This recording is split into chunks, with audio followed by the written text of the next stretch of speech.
Okay, hi guys.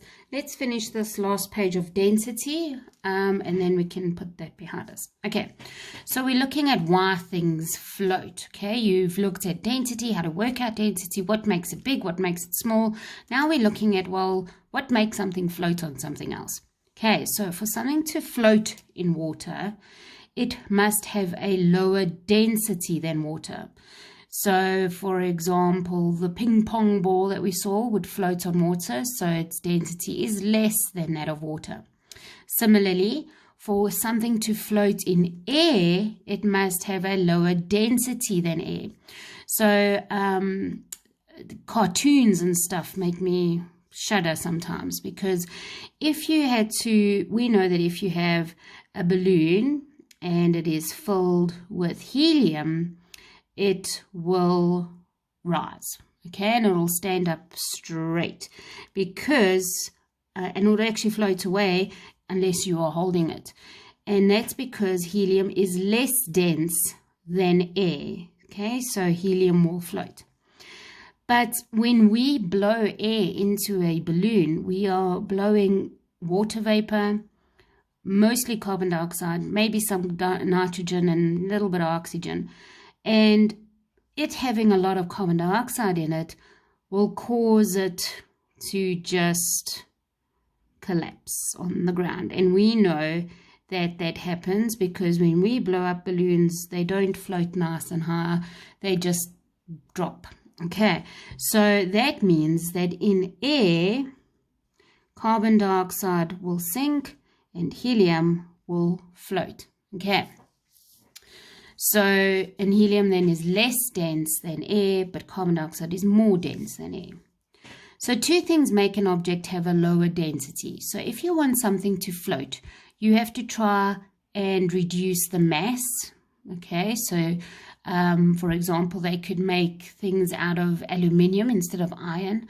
Aluminium is a lighter metal, and or have a big volume. Okay.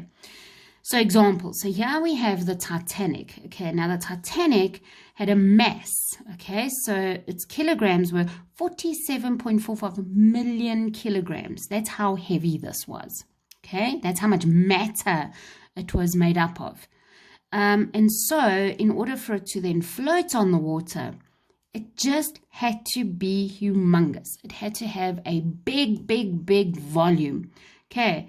And this meant that the density would have to be less than water so that it would float. Okay, so let's take a look at gases. So I spoke a bit about gases over here. So we know helium has a small mass. An actual helium atom is quite small, okay? And it only has 2 protons in it and probably 2 neutrons. And so it's quite light.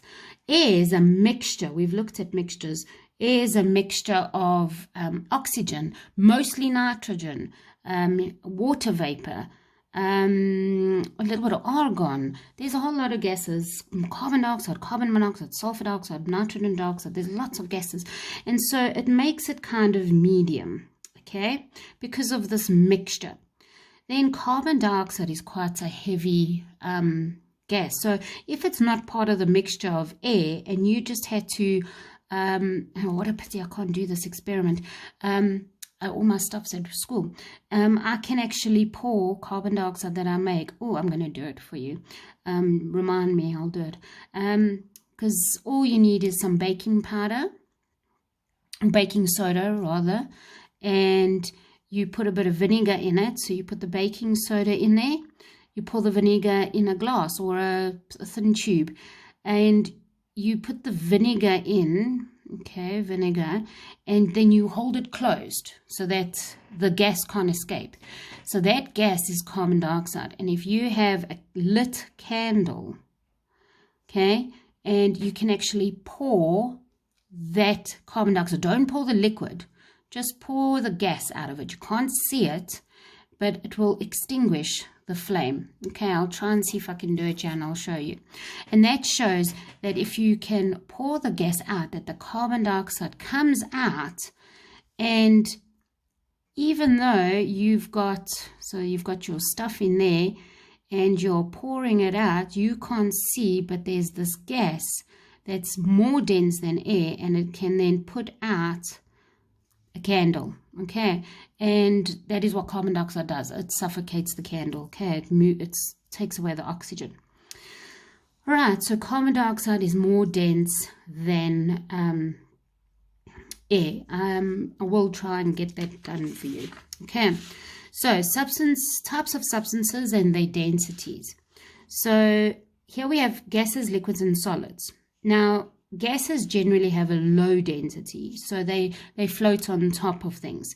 And that's because the spaces between gases are quite high. So take a look here. I've got 4 particles, and if you had to see here, the volume is quite big.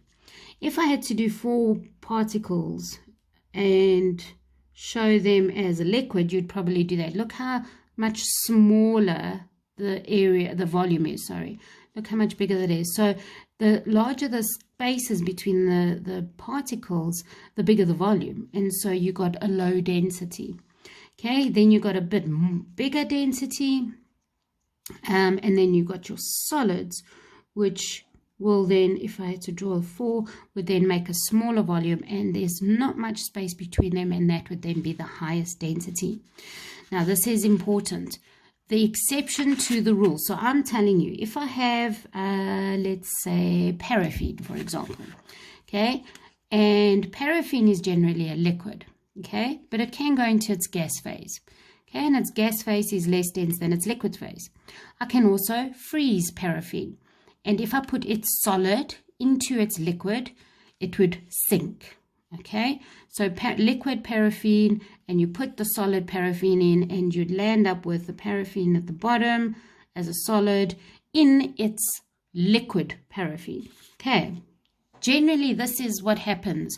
A solid will sink in a liquid, and a liquid will sink in its gas of the same substance. Okay, but water is extremely exceptional. It is such a miraculous liquid. So we know that the solid of water is ice, and we know that ice now floats on water. So it's one exception to the rule. I said that solids will sink in its liquids, except for water, and that's because when water freezes, okay, it actually creates and it expands. I want you to try this. I want you to fill a bottle or a container with water and seal it, and then just sit it nicely in the freezer and let it freeze, and you should see that the container will pop open, but it will be frozen, and you'll see how the liquid expands when it becomes a solid. And so water expands when it turns into a solid, and that causes the volume to increase. And you know that when a volume increases, the density decreases. So why is this important? Well, if you had to think about lakes and dams, and there's a nice little dam, I feel like I'm doing life science now, and there we have water, and there's a little fish, and there's some seaweed or whatever, water plant, okay, and there's some other little things. Now, in winter, if the ice sank to the bottom, it would eventually freeze the entire lake or river or whatever, okay? That's what would happen. It would freeze the entire thing, and everything would be killed in it. The fish won't survive, the plants won't survive, nothing would survive. But what happens is that when ice forms, it floats on top, and it actually creates a barrier from the cold, and it insulates all the living creatures underneath from that cold outside. So that is why it is so important that water floats on itself when it's a solid. Okay, it's very important. If, like I said, if it did sink, if it was more dense, it would eventually just build up and the whole thing will freeze. Okay, plastic bag versus plastic bag. Oh, this is a nice example of this. So if you've got a plastic bag, and I'm drawing today, okay, and you've got a nice plastic bag, you can see how big the area is. It's filled with gas, and if you could then take that and you scrunch it up and you melt it together, and you make a plastic bead, this would be more dense than that, because this will then have a greater volume, same mass, where this then has a same mass but with a smaller volume. Okay, all right, so let's take a look here. So water is actually has a density of 1. It's very convenient for us. Okay, salt water in the oceans have a little bit different, but water, pure water by itself has a density of 1. Okay, generally fresh water 1. Okay, so would the following substances sink or float? So here's a piece of wood, and wood, this wood that I've got here, its density is 0.85. Okay, that means, is it bigger or smaller than 1? Okay, well, 1 is greater than 0.85. Okay, so that means the wood is less dense than the water, so it will float. Aluminium, 2.64. It is greater than 1, so it is 1 is smaller than that. So aluminium has a greater density, therefore it will sink in water because water's got a 1. Gold, oh, well, I suppose we didn't really need to know the density of gold. So 1 is definitely smaller than gold, which is 19.3, and it will sink in water.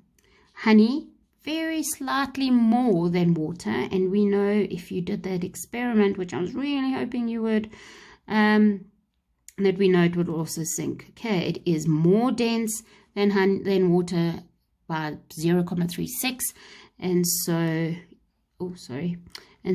it will sink. And then cork, 0.24, is less dense than water, and so it will float. So that is how you know if something will sink or float.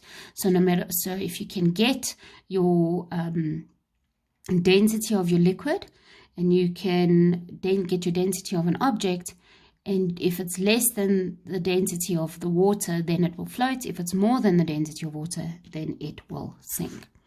Okay, so you are actually going to do classroom activity 3 on page 108. I just want you to do 1 to 4 only. Okay, 1 to 4 only. But what I've done is that I've put it on Google Classroom. Okay, so I've actually transferred it onto Google Classroom because it will be easier for you to then just type the answers and submit, and it's easier for me to print and mark. Okay, so I will be marking this, so please don't tell me your marks are not showing. I need to mark this. The computer can't mark it because it's going to be explanations. Okay, so please do it on Google Classroom. I put it on D6 that it says do it on a piece of paper, take a photo and email it. Don't do that. Okay, go onto Google Classroom and do it on there. Okay, I've set it up that it's easy for you to type, and you just type and submit. Now, this is not, well, for 8B, this is only due on Friday. Now, the reason why I'm giving you time is because you only have a single with me, so you need to watch this video first. And you're slightly behind the other class, so it's almost like homework for you. So I'm giving 8B till Friday to finish this. Okay, however, 8A, because you have your hour lesson, you can watch this video and do that task in that hour, and so I want it done by the time our hour is up. Okay, so 8B, it's for Friday because it's basically homework, because we only have a half an hour this week. And 8A, you've got your whole hour, and so you're watching this video and you are going to answer it on Google Classroom. Okay, I hope you understand. Please ask questions if you need. Remember what I said. I'm going to, everything we are doing here, it's going to be considered as done when we get back. Okay, so if you're not understanding, you need to talk to me. Okay, if nobody talks to me, I'm assuming all of this is fine and we can carry on. Okay, there is going to be an activity eventually where I'm going to give you something to work out on your own, but that'll come later. Okay, so please do the task in Google Classroom. 8B only for Friday, 8A after this hour. All right, okay, bye girls. Okay, I've actually going to do that experiment for you. So I've got a bottle with some bicarb in it, and I'm going to pour the vinegar in it quickly, and I'm going to seal it. Oh, I can feel the pressure building up, but we are going to keep it in there. Okay, now watch the candle carefully. So I'm just going to be pouring carbon dioxide over it.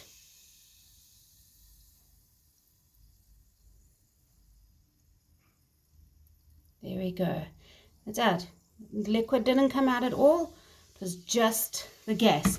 And so you can see how the carbon dioxide that I made here was more dense than air, because when I did that, if it was less dense, it would have gone up, but it didn't. It fell down and onto the candle, and it snuffed it out. Okay.